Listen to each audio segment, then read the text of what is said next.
Welcome to this week's edition of Bowl Season Stories. I'm Nick Carparelli, the Executive Director of Bowl Season. And each week, different guests from the world of college football join me to talk about current topics in the sport, as well as discuss what they remember most about their bowl game experiences. Today, we are joined by SEC Network college football play-by-play commentator Tom Hart and college football playoff executive director Bill Hancock. We only have 2 weeks left in the regular season, and actually Bowl Season Stories will be off next week over Thanksgiving. So when we're back on December 2nd, hard to believe this, but the regular season will be over. We'll be looking ahead to the conference championship games and to bowl season. Can't believe how fast it's gone by, but I can't think of a better guest to have on the show at this time of year to talk about this season and to talk about the upcoming games and then obviously some bowl season experiences than Tom Hart. Tom, welcome to the show. Nick, thanks for having me. It's a pleasure to be with you. So as we come down the home stretch of the 2021 regular season, so many great memories so far, especially coming off of a tough 2020. What have been your biggest observation of the season so far? Man, I just I can't thank the fans enough for being there. You know, we certainly missed them last year, but obviously last year was so disruptive for everyone in our lives every day that to me, the disruptions that came to college football were an afterthought with everything that we had to deal with in our real lives. And so while we knew the game was different, and it was a shame that as broadcasters, for the most part, we weren't allowed to travel and there were fan limitations, if fan attendance at all, it was just kind of accepted. Like, we were just happy to have the games. And then early this season, it was probably late September, it really hit me just how important fans are to this game and how they can impact games. We had Mississippi State at Texas A&M. This was the week before A&M upset Alabama. And the influence that the 12th man had in that game, especially in the second half when A&M was trying to come back and forcing Mississippi State into mistakes, was undeniable. And when you get into a college football stadium where the crowd becomes almost a living, breathing organism, you have a better appreciation for what they are, the time commitment that fans give to this game, and what fans represent as shareholders. And so there's big picture, right, that we got them back in the stadium, and it was great to see smiling faces and families and fathers and sons and daughters and moms and cheerleaders and bands and all of that stuff. But more so just reminded me that not only can they impact the game, but they're part of the game and they're part of the fabric of college football. And it didn't take long for me to experience that from my broadcast booth. What are your what's your take on the parity we're seeing in college football this year? I think one of the knocks on the playoff in its first 7 years is that we're seeing the same teams. Now, you know, that could end up to be the case again, but it does seem that there's a lot more teams in the mix this year than there usually is. Yeah, great question, Nick. I thought last year with the interruption that COVID provided from season prep to player and personnel availability to the coaching impact that it had and just getting ready for games, that last year would have been the year for parity. But I think a couple factors are part of this. Number one, the transfer portal. You know, teams were allowed to fill holes and you didn't have to be an elite team to fill your holes or to identify where you needed spots filled. You know, not to throw anybody under the bus, but there are some elite programs and national championship coaches who have said, you know what, the transfer portal isn't for us. And I feel like they're behind the bus in a lot of ways. And then there's other teams that would be middle of the pack without impact players that they were able to give an opportunity to. So that's certainly part of it. I also thought that the interruption last year carried over in many ways to motivation, to guys being in shape at the beginning of the season, to returning to play. And I think that you're seeing more of an opportunity for great coaches to impact the game. Dave Clawson at Wake Forest jumps to mind right off the bat to get off the start that they got off to and to carry an undefeated record so deep in the season certainly should be appreciated for a program that historically hasn't had that level of success. So I think there's a lot of different reasons for it. I also don't think we're done, right? I mean, here we are the week before Thanksgiving, outside of Georgia. And by the way, they still have likely the second ranked team in the country, Alabama, meeting up with them in Atlanta. So nothing's guaranteed there. But really, outside of Georgia, I think everything's a toss-up. And it reminds me of the 2007 season where everything was just a total circus at the end of the year, and we didn't know who was playing for a national championship until that final Saturday ended. I think we're in for more disruption and more upsets before we even get to bowl season. Yeah, I think you're right. These last few weeks in the conference championship games are going to be so much fun to watch. So many implications for the postseason. Now you're part of a 3-man crew on SEC Saturday night. Yourself, Cole Cubelic, Jordan Rogers. You've been together as a crew since 2017. It looks like you guys have a lot of fun working together. There's no doubt there's a lot of chemistry there. What's the secret for the three of you? That's a great question. I think there is no secret in when it comes to success in any industry, no matter what you do. But I think there is when it comes to teamwork, and that's hard work. And knowing that the person next to you, whether you're working on a special project or working on a television broadcast or, paving the road on a hot summer day, you need to make sure that that person has put in the same amount of work as you do, and that they have a passion for that job and that they want to work hard to be the best at it. So that's certainly what those two have in common. We're very busy in our own lives. There are a lot of different ways, whether it's raising families or other jobs. Cole has a daily radio show in Birmingham on WJOX. Jordan has all sorts of other broadcasts and business ventures, and including SEC Nation on Saturday morning. I'm already in the midst of basketball season, had a game last night. We'll have one Friday night at Georgia before I head over to Oxford.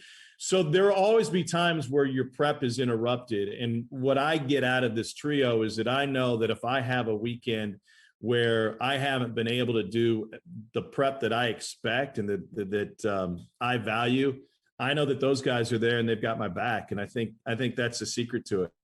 The other part of it is we all love college football. I think we're the only broadcast crew in college football where we all played. Now, here's my disclaimer. They both played and started in the SEC. I played at the Division II level for like a half a minute. But that background, I think, helps all of us have this natural curiosity when we talk to coaches and players, because we want to know what they're thinking and we want to know what goes into a game plan. And we have this, this thirst for knowledge because there's always more to learn. And I hopefully that comes across in the broadcast, and that camaraderie and chemistry is a big part of it. It does for sure. I enjoy watching you guys. I think the three of you are an asset to the game of college football for sure. You mentioned how busy you guys are. You've kind of settled into a nice role with the SEC network, but you still do a lot of different things. I think you've proven to be a pretty versatile guy in your profession. Is that something you enjoy? Yeah, I love it. I love having different seasons. I grew up in the Midwest, so I was used to different seasons, right? There's a distinct difference when you grow up in Missouri in summer, fall, winter, spring.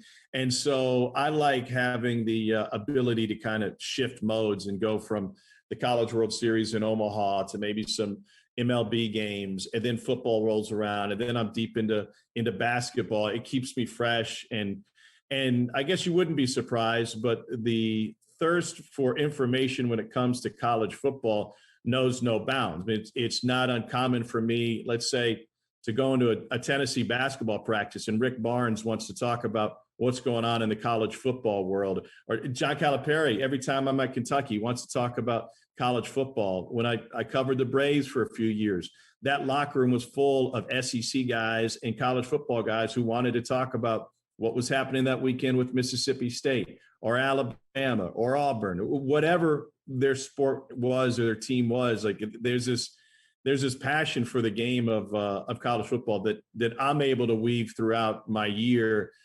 because people enjoy watching. Now, this podcast is called Bowl Season Stories. So I want to shift gears in that direction a little bit. You've called several bowl games in your career. Tell us what's different about prepping and calling a bowl game. What stands out to you when you get the opportunity to cover and call a bowl game, and any great memories from those games? Oh, I mean, a ton of great memories. We saw Lamar Jackson kind of burst on the scene, the Music City Bowl, his freshman year. Didn't know what to expect. He was sensational. Yeah, Johnny Manziel, I watched as a fan. Actually, one of my favorite days in college football, I called the Independence Bowl and then jumped on a plane out of Shreveport to Atlanta. I had my Uber driver just drop my luggage off at home, and I went on to the game and watched Johnny Manziel run around against Duke in a game that was over, I think, right at 100 points in scoring and like 1,200 yards of total offense. But what stands out to me is that the bowl season, the games that I cover, when you're not playing for a national championship, it's viewed many times as an opportunity. I think there are guys who maybe they're injured during the season, or maybe the starters have moved on, or the stars have said, you know what, I want to get ready for the NFL. Interim coaches get these incredible opportunities to lead a team when the head coach has moved on. And so you always, I don't want to say always, but it's not uncommon to get a hero that jumps up that you didn't expect or that didn't have a great regular season. And then when the spotlight is on them, they have a chance to really grab that spotlight and be a star player. I think it also leads, and we can talk about this a little bit if you want, it also leads to an opportunity for great comebacks because of the layoff, whether that's 2 weeks, 3 weeks, a month, that there are times where teams come in and they don't fire on all cylinders early, or they run out of gas late. That opens a door for some really exciting games. And they just, when you think it might be done, they never seem to end. Yeah, I have noticed that, and I think you're right. It could stem from a lot of younger players getting an opportunity. Maybe the opponent didn't prepare for something, and by halftime they figure it out and they come back. But we talk a lot about all the bowl games on the show and how meaningful they are for the people who participate. Not every game has to factor into the national championship picture during bowl season for it to be meaningful for the student athletes, especially those seniors that are playing the last game, and for the communities that host these games. They're so proud to have that game in their community and to have two teams from different parts of the country come to their town so they could watch them. It's a special time of year in the sports calendar, in our opinion.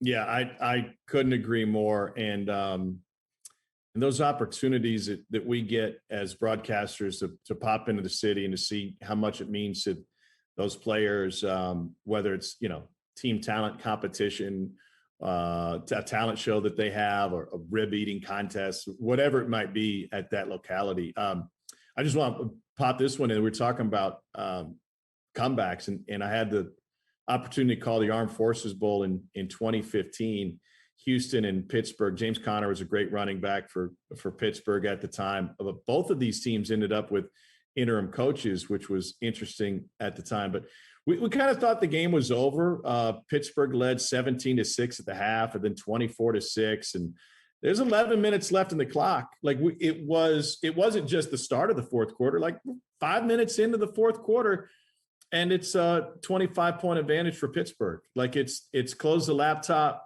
put the charts away, double check the flight. We're going to make it to DFW in time. And all of a sudden, Houston starts going off, and they outscore Pittsburgh 29-10 in the fourth quarter. This incredible comeback, at the time, the biggest fourth quarter comeback in bowl history. I think that changed a couple of years later with TCU and Oregon, which was another game that I was part of the broadcast crew on. So it's the excitement level is always there because you never quite know what to expect. Has your crew already been assigned a bowl game for this year? Do you know what's on the docket for you guys? That is a $1 million question, Nick. There's a chance we have been assigned a bowl game, but we haven't been told what that is. So it remains to be seen where we end up. We had a chance to do the Outback Bowl last year with Indiana and Ole Miss, and it was it was fun to do. New Year's Day game. Cole Cubelic, who's on the sideline for us, I thought it was the ideal sponsor integration. I've never seen anything like it. We cut to him, and at one point in the third quarter, he's literally in the stands eating a bloomin' onion. I mean, what's better than that for the Outback Bowl? I'm sure the executive director was very happy with you guys. Well, that begs the question then. If you don't know what bowl game you're going to, and you could pick a bowl game to work based on integrating the title sponsor into the broadcast, which one would it be? Well, It'd be tough. Tropical Smoothie Cafe, Frisco Bowl, baby. Yeah. I'm a big fan of the Bahamas. If anybody wants to send me there, especially in December, I'd be good with that. You could always pair that Outback Bowl with the Duke's Mayo Bowl. I mean, those two would go together pretty good. If That's not a bad idea. That's not a bad idea, but I have to say that for our crew, the perfect integration, we have a guy on our crew and Jordan Rodgers, who we think of first and foremost as a television broadcaster, a sportscaster, the quarterback who played at Vanderbilt, but we certainly understand his Q rating may belong in another bucket. So for someone who was on The Bachelorette and accepted a rose, I'm beginning to think the only one that really fits us would be the one played in Pasadena and the granddaddy of them all. That would make a lot of sense. Well, I've just gotten word that we have a special additional guest. One of your broadcast partners, Cole Cubelic, is joining us. And we're going to get him a second to get into the room here. But tell us more about were you a fan? Obviously, you've been a college football fan your whole life, but when you were a kid, did you turn the TV on during December and watch bowl season? And do you ever think to yourself, wow, now I'm calling these games? Yeah, 100%. And I learned, I grew up in the Midwest and I live in Atlanta now. So, I grew up a Big 8 guy, a Big 8, Big 12, Missouri, and then obviously the great Nebraska teams of the 90s, Oklahoma in the 80s, especially. So the Orange Bowl was always the big bowl game in our house, like the Orange at night after the Rose in the afternoon, Don Criqui, Merlin Olsen, like the broadcasters, the voices. That felt like a big game to me. And in the cold of Columbia, Missouri, watching a game being played in Miami at the Orange Bowl felt like it was a world away. And so watching those teams that I watched during the course of a regular Big 8 or Big 12 season and then seeing them on that grand stage certainly stood out. It wasn't until I moved down to SEC country that I learned that a lot of my friends and guys my age thought the same way of the Sugar Bowl. And so with the natural tie-ins that we've had over the years, it seems to make sense that a lot of that draw can be regional. Well, Tom, this has been great. And just when I thought this show couldn't get any better, Cole Cubelic has joined us. Good thing we got all of the things we had to say about him out of the way before he's here. Cole, most of them welcome positive. to the show. Hey, thanks for having me. I'm sure Tom has slandered my name as much as humanly possible. So. No, he was very complimentary. I was surprised, but we'll see if that holds true when we talk offline. But we've been talking about college football today and the parity in the game. We've been talking a lot about bowl season. This podcast is called Bowl Season Stories. And for those of you listening, Cole Cubelic is the SEC Network college football field analyst, former Auburn Tiger. One question I want to ask you that I already asked Tom is about the chemistry between the two of you and Jordan Rodgers on the SEC Saturday night. It looks like you guys have so much fun together. Tell us a little bit about that. Well, I think it comes first and foremost just because we are legitimate friends outside of being work friends. I mean, Tom and I talk multiple times a week, even in the off season. Same thing with Jordan. Those guys, when they're in Birmingham, they come by my house. They know about my family. I know about their family. So we don't just show up for football games, do some prep, and then, hey, how can we sound good on a broadcast? We talk to each other almost every day, and I hope that comes across. I think that's one of the reasons that we do have the rapport that we have and the camaraderie that we have. And I think we all have similar interests in wanting to be the best at what we do, want to be a little bit creative. We all think outside the box a little bit. We try to be a little bit different, separate ourselves from everybody else. So it works. And I don't think any of us feel like the other know a lot more about certain things than we do. We all know our strengths and weaknesses, and we try to help everybody be the best at what they can be as it pertains to those. So, I mean, also it's just fun. Those two guys are fun to be around. They're fun to call a game with. They're fun to talk about football with. And, we've had the good fortune to be together for multiple years now, which also helps. A lot of guys get moved around and bumped around. And, we've had the ability to do a lot of games together. And I think that also helps with just our confidence of Tom being able to say at the end of a play, middle of a game, he wants to throw it down to me and ask a random question, or same thing with Jordan. So I can ask Jordan or Tom a question. we all have an understanding that everybody is trying to accomplish the same thing. And we get along like, I mean, I call them my work family because they kind of are. I spend as much time or more time around those guys in the fall than I do my actual family. Same thing with them. So all those things I think play into why we hopefully sound like we actually like one another during games. Well, all that stuff is very evident. It's you guys are a lot of fun to watch. Now, you played center at Auburn from 96 to 2000. And you played in the 2001 Citrus Bowl against Michigan, 1998 Peach Bowl against Clemson. Tell us about those bowl game experiences. Yeah, I also made the bowl trip to the Poulan Weed Eater Bowl my redshirt freshman year in Shreveport, Louisiana, where I first learned how to. I learned what river boats were, and learned about how to navigate Shreveport, Louisiana, which when you were under 21 wasn't really very exciting. Also learned that you can see Vanilla Ice perform twice in a week and a half live, because we were able to pull that off somehow, some way. But there wasn't a lot of other stuff going on. Also learned that I didn't really have an idea how loud the cannon was at an Army football game when it went off and they scored a touchdown. So I was able to sort of get my first experience, witnessing that. Peach Bowl in Atlanta was great. I mean, just they put us up right there downtown Atlanta, which may have not have been the best idea from an ops perspective. But we enjoyed that, had a lot of fun with that. But I think because of the proximity to Georgia that Auburn has, we had a lot of guys from Georgia. So it was a lot of, hey, we're going to my buddy's house, or my friends got this set up for us. So that was a big part of that trip. Obviously the Citrus Bowl was just incredible, being the last college game that I played in. My senior year, being able to go down there, we went to SeaWorld, got the pet Shamu and got to do some cool things. Obviously Orlando there's always going to be activities you can take part in, but a lot of wonderful bowl memories that I had during my time at Auburn, and being able to go be a part of those games. It's interesting. Most of the comments you made were all off the field activities, which is, we hear that a lot on this show.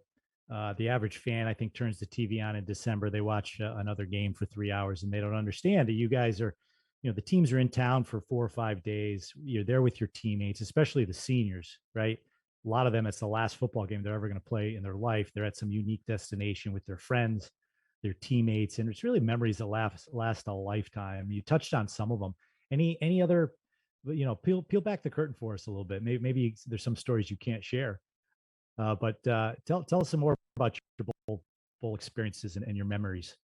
There are more than I cannot share than I can share, because you're a college kid and you're going to these destination cities, and it's obviously you have time to be able to enjoy yourself, which during the regular season, wherever you're playing, that's what you really don't have. You don't have the time and ability to be able to go out and hang out with your friends a whole lot. So, and then you do it somewhere else that you've never been, just makes it more enjoyable. Probably thing that sticks out to me the most in the Citrus Bowl, we lost that game to Michigan. So that on the field, our offense had a lot of success. So that was cool. That was fun. But the thing that sticks out to me most in that game, I was sixth-string center going into my senior year because of a disagreement that I had with my offensive line coach going into the season. You can imagine we didn't have 6 centers. So that was fun. And I didn't start until the Iron Bowl was my first start that year, and started the Iron Bowl, the SEC championship game, and then started the bowl game. Well, the night before the game, we had kind of our team banquet, and that was where they announced the team captains that year that the team had voted on. So that's obviously one thing that I don't think I'll ever forget is, being voted by my peers, by my teammates as a permanent team captain for that 2000 Auburn team, when I didn't start until the last game of the regular season, which that one was pretty cool because it was the first Iron Bowl in Tuscaloosa in 100 years. And then obviously SEC championship game is always going to be cool. And then of course, being able to go to the Citrus Bowl and play a New Year's Day bowl game was pretty special as well. So, but that's probably the part of any bowl trip that I'll remember more than anything else. Like I could tell you about the 7.5-hour car ride from Huntsville, Alabama to Pontotoc, Mississippi, to get in with 2 other teammates. And then, Huntsville to Russellville to pick up a teammate, Russellville to Pontotoc to pick up 2 more teammates, and then Pontotoc to Shreveport, Louisiana. It was a long car ride, but it was fun doing that with my teammates. So there are a lot of little things like that that are enjoyable that you won't forget, that you'll always remember. But that last night in Orlando, probably my biggest bowl memory that I'll take away forever. Well, I know you guys are busy. Tom, thanks so much for the conversation we had earlier in the show. Cole, thanks for hustling to join us. Pleasure hearing from both of you. Thanks for being on the show. Good luck to you the rest of the season. It's going to be a great final few weeks, and I look forward to watching you guys. Absolutely. Thanks for having us. Yeah, Nick, thanks for having us. And with the influence that you have in the bowl world, especially, if you could work on that Rose Bowl assignment for our crew, I know Cole would be just as appreciative as I would. Yeah, consider it done. Consider it done. And speaking of which, maybe I could help you out in a couple minutes, because we are going to take a short break, and we will be right back with the College Football Playoff Executive Director, Bill Hancock. Stay with us. The first goal of every college football team at the beginning of the season is to win 6 games and qualify for a bowl game. They've punched their ticket and now are officially bowl bound. We're very excited to announce a new tradition with official bowl season gear given out in the locker room moments after winning that 6th game. T-shirts that celebrate the achievement. Fans can join the celebration by going online to bowlseason.com, where they can order their own bowl-bound T-shirt. Bowl season is a celebration of college football, so celebrate with your team when they become bowl eligible. Welcome back to Bowl Season Stories, where we welcome College Football Playoff Executive Director, Bill Hancock. Bill, welcome to the show. Hey, Nick. Well, thank you for having me on. Bill, you and I have known each other a long time. We've been in meetings together. We've had dinner. We see each other at events. It's much bigger highlight for me to see your wife, Nikki, than to see you. I got to be honest. But when you know somebody that long and that well, you never read their bio. Like, why am I going to look up your bio? I've known Bill forever. But as I was preparing for this, I looked at it, and gosh, Bill, you first full-time director of the NCAA Final Four. First executive director of the BCS, first executive director of the CFP. Your career spans 5 decades. You began as an SID at Oklahoma. You ran the Final Four for 13 years, served on the U.S. Olympic Committee. I'm running out of breath, Bill. Hall of Fame inductee at multiple places, including the state of Oklahoma. You were a former newspaper editor. You wrote 2 books. What's left, Bill? Is there anything you haven't done? Let's add to that, friend of Nick Carparelli. Oh yeah, that's well at the bottom of the list, Bill. I promise you. Well, I've been very lucky, and just kind of right place at right time. And you learn to treat people right, treat people the way you want to be treated. You make mistakes, you move on, you learn, and I've just been very lucky. I've had a great life and a great career. Well, college athletics has been lucky to have you around, Bill. That's for sure. Now, the name of this podcast is Bowl Season Stories. You've obviously been to many bowl games in your career. Any idea how many games you've been to in person? Oh my goodness, 40, 50. And I have this dream, Nick. I would love to see how many bowl games I could attend in one year. That would be fun. One time I looked at the schedule and thought, okay, I can do this and this and this. But yeah, that'd be fun. And somebody's probably done it, but I'd like to try myself. It would be hard. It's like sort of like going to all the Major League Baseball stadiums. It's something you need to do in your life. Yeah, for sure. It'd be hard to get to all of them in one year. You'd need a private plane sponsor for that. Yeah, I have a private plane. It's orange and blue, and it says Southwest on the side. Now, I know you value the role that bowl games play in the current CFP. Cotton Bowl and Orange Bowl are both semifinals this year. Other years, it's the Peach, the Sugar, the Fiesta, the Rose Bowl. How important has it been to lean on the experiences and the expertise that those bowls have in making the CFP semifinal such a success? Well, of course, it's important. Bowl operators know how to run games, and they're great at it. They know how to bring in the community, security, obviously police and fire and all that, but more so reach out into the community and have community involvement. I think if you're a traveling event, the last thing you want to do is just go into the community, have the event, and leave. You want to have roots in the community, and that's what the bowls bring for us, in addition to the great tradition, the great branding that comes with bowl games. Now, I know you probably can't comment too much on possible expansion to the CFP. Discussions are continuing. They happened in the late summer. They've continued into the fall, and I know there's more discussions to be had. But what can you tell us about the mindset of where you expect things to go? Any idea of a timeline? Well, we'd like to be finished by the end of the year. If we want to expand before the end of this 12-year contract. We're just 3 years away from the time that we would need to do that. So there will be issues with not issues, but things we need to accomplish. Dates of games, semifinals would probably have to change. The calendar for our games, if we added another round or two, would be moved later into January. So we're going to run out of time before too long to make those changes happen. So I think we're all looking at finish this up by the end of the year, one way or the other. Now, that is if we want to expand again before the 12 years, this current 12-year contract ends. If we decide, no, we don't want to do it that soon, we want to wait till 26 regular season, then we have a couple of more years to wait. Well, you and I, Bill, both have a lot of bosses. I have 43 that run the various bowl games across the country, and it was important to them that we make it clear that any possible expansion of the CFP, it would be our preference that they be included in bowl games. As you mentioned, the bowls have been a valuable partner and asset to you. What's your view on the importance of keeping bowl games part of the process towards crowning a CFP national champion? Well, clearly the working group that's established the recommendation for the 12-team tournament said we want to have the quarterfinals and semifinals in bowl games. Bowls are an important part of college football. I think we all get that. And boy, you talk about your number of bosses. I don't have near as many as you, but I think all of us have bosses who have feelings about different aspects of what we do. And there's a strong prevalence in our world for maintaining the bowls. And top to bottom, not just our bowl games. We get that, and as you know, we're a bowl game. Our championship game is a bowl game. We're proud of that. We're proud members of bowl season. But let's remember what the bowls, top to bottom, provide for college athletics. The experience they provide for student athletes is unmatched. No other sport does for student athletes experiences what we do in bowl games, and I'm really proud of that.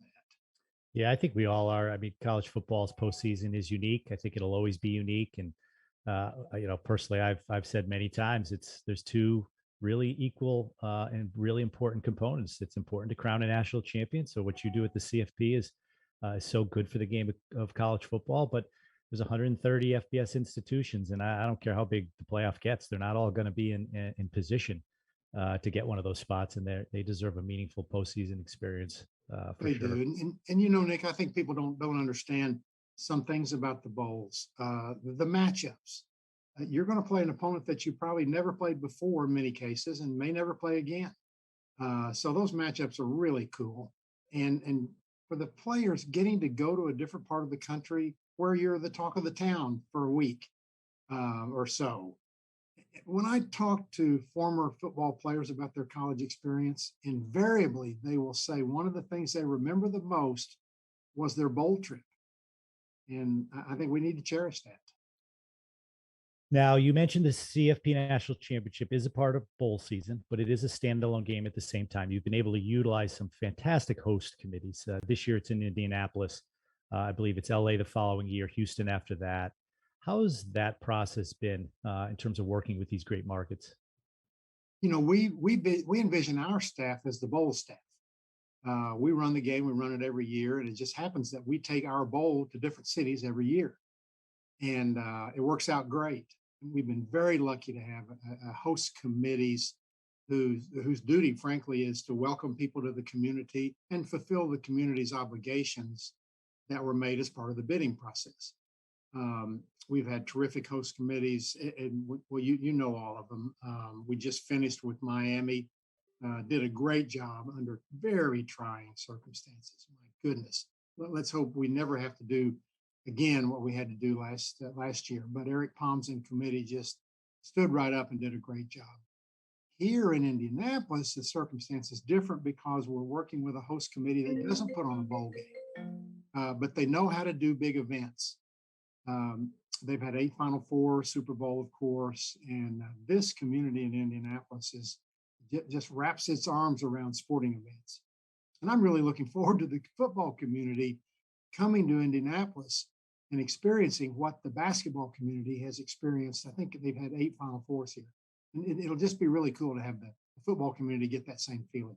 Yeah, it Now, will of be for course, sure. you know about Indianapolis with the great Big Ten championship game event every year. So it's not just a basketball city. They also know how to do football. Absolutely. Now, you mentioned earlier how many bowl games you've been to. Any bowl game moments or memories that really stick out in your mind that you'll never forget? Moments where you think to yourself, I was there, I was part of college football history. Oh my goodness. Well, my first bowl game was a Sugar Bowl game in the old stadium. So I think your first bowl game is just something you'll never forget. It was when I was on the staff at Oklahoma back in 1971. And then we went back again the next year. I think we were the only team that ever played in 2 Sugar Bowls in the same year. We played December 31 one year and then January 1 the next, or vice versa. So that was a great experience, and getting to go to the old Sugar Bowl stadium. You think about the pageantry of bowl games, and that's so important. The hospitality, the friends that we've all made through the years, through bowl games. As far as on the field, I guess my signature moment would have been standing there in that corner when Vince Young scored the winner against USC in one of the great games of all time. But I love bowls, always have. When I was growing up, we didn't get TV in our community very well, and so we would drive to our big city, Oklahoma City, and kind of camp out in the Skirvin Hotel all day and watch bowl games. I was probably 7 years old. Never forget that. And those are the kind of memories that we're still building in the bowl world. And let's keep doing it. It's amazing how many guests on the show, Bill, talk about those memories, and they have so many memories, period, in their life. But for some reason, those bowl game experiences just stick out in their mind. And we talk about how it's the average fan might turn the TV on and watch it for 3 hours, but there's so much more to it. In fact, this is a big week for you. You're holding a press conference in Indianapolis on Thursday, I believe, to announce the musical acts for the championship weekend, as well as details around the great fan events like the Playoff Fan Central at the Convention Center. Point being, if you're in Indianapolis, you don't have to have a ticket to the game to be involved. How cool is all of that stuff around the game, and how much is that a part of the experience? Oh, it's so cool. And back in the old days, we just unlocked the stadium gates and let people in to watch the game. And those games are gone. And it's been great.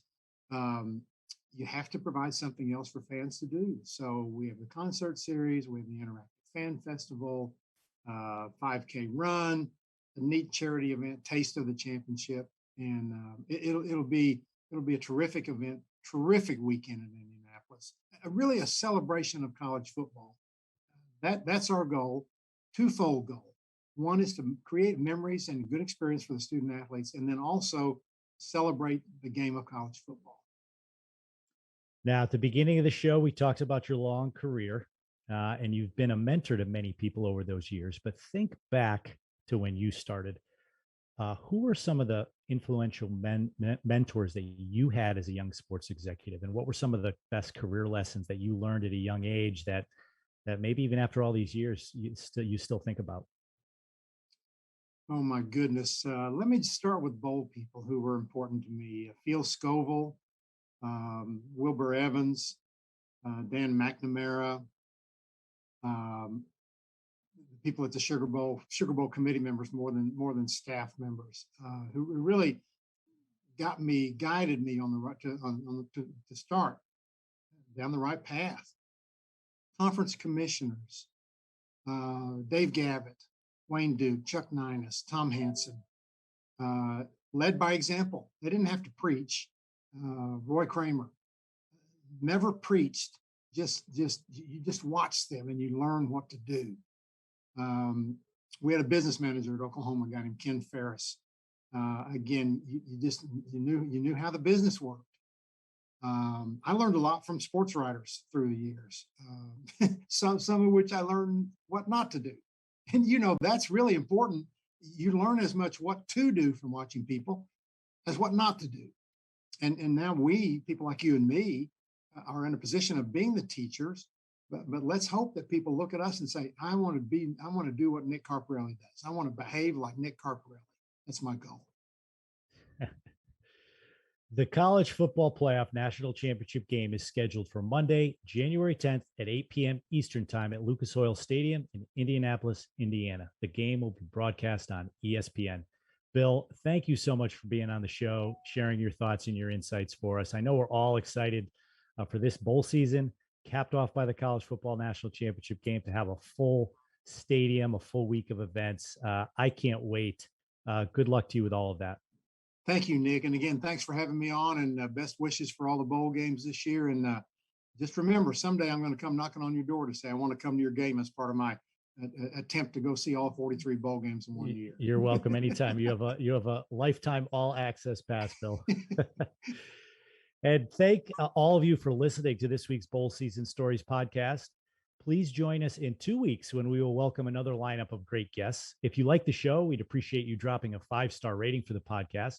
And as always, you can follow all the podcast and bowl season news on our website, bowlseason.com, and on social media at Bowl Season. Thanks for listening.